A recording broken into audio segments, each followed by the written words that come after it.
From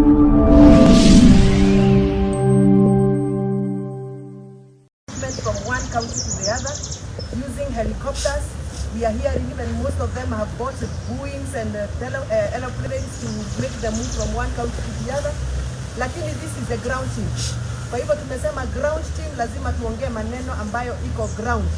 Kwa hivyo ukituona hapa tukiwa pamoja, we are youthful, independent thinkers, we are the voices of the common wananchi, because the other team that was calling themselves the hustlers have now migrated from being hustlers to sky team. Kazi yao ni ku patronize the skies from one county to the other, flying with the helicopters, and they know nothing about machinery. That is why they have the audacity of passing punitive and oppressive bills and policies without caring the status of the economy and the livelihoods of our people. So, ladies and gentlemen, members of the press, I welcome you on behalf of this team to the one and the premier presser from the youthful, intelligent voice of the common wananchi, the ground team. Wacha niwapigie makofi kwa sababu the ground team is in charge. And therefore we are here to air our concerns concerning various issues that are touching the common wananchi. And these are the issues that we have listened to our people. We have been following issues, and we feel that this is the right time for us to air our concern. I don't know whether I should start with the first concern, because I feel that if we do not speak now, that the skies are giving us rains, and farmers from Trans Nzoia, from Busia, from all over Kenya, including Kiambu, Meru, farmers are agonizing over the insensitive way of enabling them to produce from their farms or from their fields. The president has been very vocal talking about subsidized seeds and subsidized fertilizers. But to our utter shock, the fertilizer that is out there being sold as subsidized fertilizer from outlets from National Cereals and Produce Board. And in this case, I'm talking about the fertilizer that the farmers are receiving messages on their phone. They qualify for subsidy program. It is adulterated fertilizer. The seeds that are available are fake seeds. And we are the farmers' voice, and we must call out the minister in charge of agriculture. The minister has appeared on television and on newspapers denying that there is no fake fertilizer. Yet, we are witnessing this kind of fertilizer every day. Yesterday, I was presented with 5 bags of fertilizer that is purported to be fertilizer, but it is fake stones mixed with donkey's poo. Donkey's poo is the waste from the donkey. Donkey's poo mixed with the stones, and it is being sold as subsidized fertilizer. We must call out this mess. The government has become so insensitive to the extent that now they are calling farmers. This is something that we want to see serious arrests. We want to know who is behind this scam. We want to know where did the fertilizer that was supposed to be real fertilizer go, and who is behind this serious, massive scam of taking advantage of our old and elderly farmers in our villages. This must stop, and every farmer who has been conned must be reimbursed their money. Every farmer who has been sold to fake seeds must be compensated by the government. It is in line with the Kenyan Constitution, the right to protection of property, that we are here speaking, so that we can make sure that the government follows and obeys the rule of law and provide the Kenyan farmers with what they are supposed to be given. So we want to know how much of that fertilizer, in terms of quantity, has been released into our villages. Because we are seeing 5 bags here, 10 bags here, 5 bags there. We want to see data from the Ministry of Agriculture. And the Minister of Agriculture, Bwana Linturi, must come out now and attack this issue, arrest this issue, and we want to see serious arrest being done by the ministry, by the government, and by the Ministry of Interior. This issue of conmanship must stop. Our farmers must be protected. Thank you very much.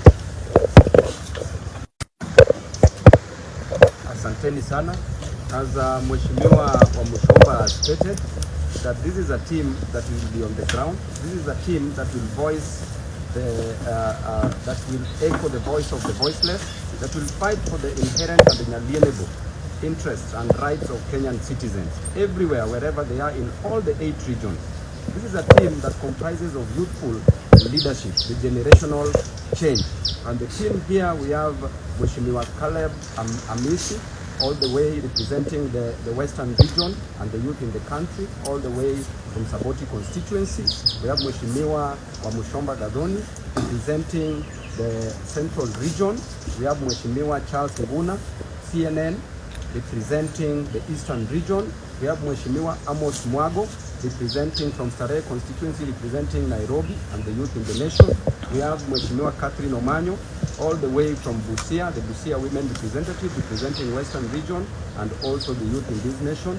And we have also our leader, Mheshimiwa Mark Mwenje, who is also from Nairobi, Kasi constituency, and also representing Nairobi and the interest of the youth in this nation. And we have myself representing also Nairobi and the youth in this nation. And therefore, we have issues that we will be addressing from time to time. And this is the team that is going to give direction in this country, because we have seen there's a little bit of laxity in opposition, and therefore this team will take its rightful place to ensure that the interests of Kenyans very objectively are fought for, not limited to holding rallies to discuss the plight and the issues affecting Kenyans, not limited to calling for maandamanos, regional maandamanos in every county, in every constituency, in every ward. And these maandamanos will better be imagined than experienced. And today we are here to talk about various issues. After that, we will be telling you a timetable on how we'll be moving as members of the press, because we want you to be part of us.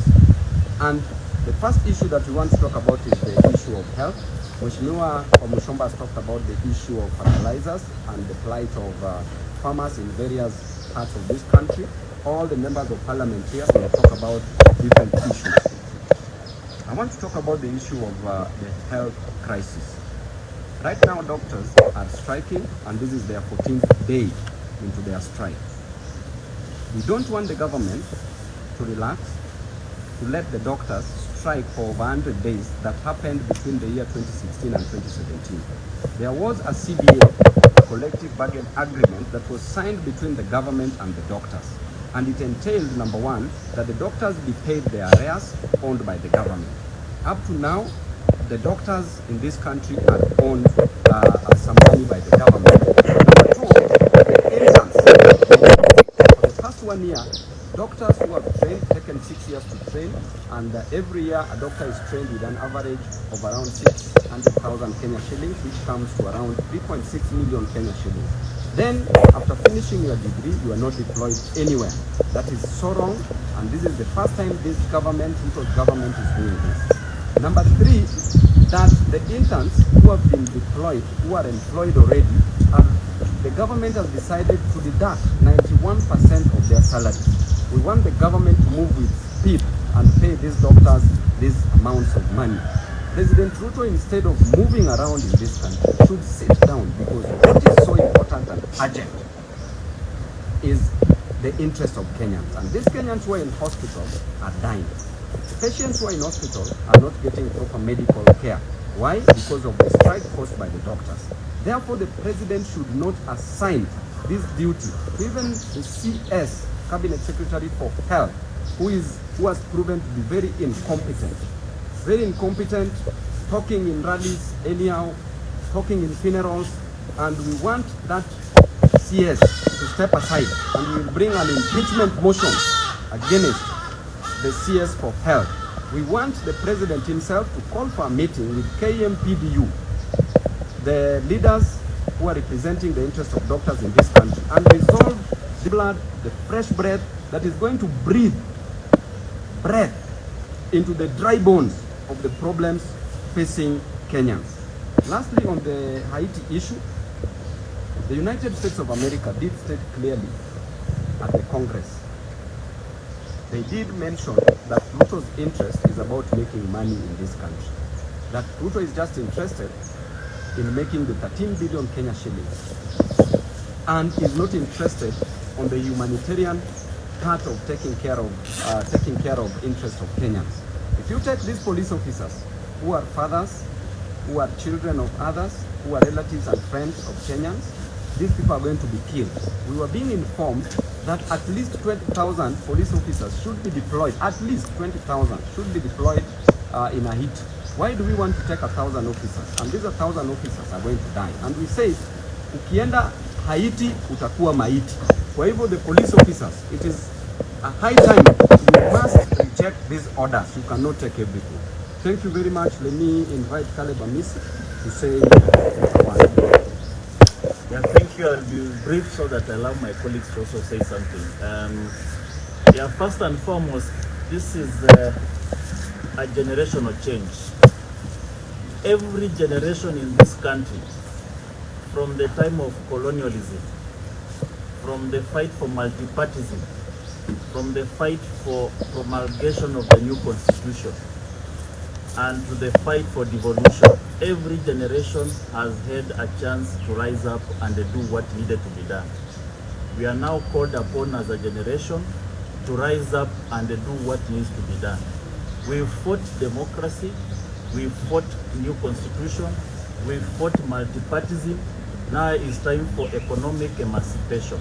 This is the duty of our generation. And we are here to announce that there is a new awakening. The young, the energetic, the charismatic, the revolutionary have arisen. And it's not going to be business as usual on the street. We are going to rise up and take up our duty, our cardinal duty to protect and preserve the interests of the local Mwananchi. On the issue of the health, it has been my proposal, even during the BBI and even the NADICO report, that we must have a health service commission. Just the way we have a teacher service commission, we no longer hear about teacher strike. You need to ask yourself, why don't we have teacher strike that used to be a perennial menace in this republic? It's because we had a body that has a potential of interacting with the necessary government agencies to solve their issues. We need to have a health service commission that will take care of the overall problems of the health sector, whether it is from the nurses, the doctors' interest, or the overall status of our health system. And the Haiti system, I'm an international student, of master student, and I can tell you there is no any iota of wisdom in the Haiti mission. There is no bilateral ties between Kenya and Haiti. There is no embassy of Kenyan in Haiti. There is no Haitian embassy here in Kenya. There is absolutely no ties between Kenya and Haiti. We must be told in white and black what was the necessity of Kenya advancing towards Haiti. That is a UN problem. It is not a Kenyan problem. It's not a bilateral ties problem. It is not a country-to-country problem. Haiti is an internal matter. And under the UN Charter, no any nation on earth has the prerogative, the derogation to interfere with the internal affairs of another country. That is the interest and the mandate of the UN, not the Kenyan interest. So from the first time, we must be told what is the status of the Haiti mission, owing to the fact that the Congress have pronounced themselves against funding of this mission from the Biden administration. Thank you very much. I'll give an opportunity to my colleagues here to also say something. Then we'll allow you guys to ask us a question. Hey, I used to hear Ruth say he must finish the dynasty. Now he has become himself a dynasty. If I go back to his statement, even him, because he's a dynasty, he will be finished. You cannot be saying this dynasty must be finished, and yet you are admiring to the one. Everything that he has done or promised, it's just like a short-lived dinner party anecdote. Immediately you are done with it, you go sleep, wake up to your problems. Kenyans are suffering. Everything that Ruto is doing, selling our properties, treating Kenyan properties like personal property, selling a national bank. He's all over Mombasa Port, Kenya Seed, everything that he's been selling. My question is, How much is he saving for the future generation? We demand that 10% of every sale he has done, 10%, and every profit, the 10% must be saved for future generation. Otherwise, the way he's running this nation, he's running like the way he does the sky team. You know, now he's leading the sky team, flying blue. We do not want anything to do with his promises anymore. Kenyans must take charge of their lives starting today and do what will make their lives better. Because if you come to farmers, even the fertilizer that is being sold today is poison to the ground, poison to the products. Cannot make it, the farmers get the yields they used to get. I used to learn agriculture. It was our backbone, I think something like that. The backbone of our nation. Now, if you go to the backbone of the nation and interfere with it, how do you expect to run a nation that is full of grapes? Is he planning to bury people? Because now if we will not have enough food, where will we run to? If we cannot produce even our own, where do we run to? Because a proper leader foresees some things and has a plan to back to. What has he done since he had that now the fertilizer that was supplied was fake? Who supplied the fertilizer? Who won the tender? Why don't we see these people to explain to us why this fertilizer is chalk? Some of this fertilizer is chalk, it's not even stones. And some fake poo. We don't know where they are getting the poo from. We want these people who supplied this fake fertilizer already behind bars, because we cannot be, every day is just something going wrong in Ruto's offices. So whoever is sitting, wherever they are sitting, in those offices, agriculture department, people dealing with health, everything is off. We need changes, and we are going to steer ahead the changes that Kenyans want. Thank you.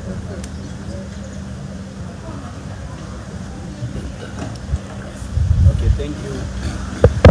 We are united here as team grounded because we cannot sit and watch as the future of this country goes down the drain. There are issues that this government is so vicious about. When it comes to passing the punitive finance bill, we saw what transpired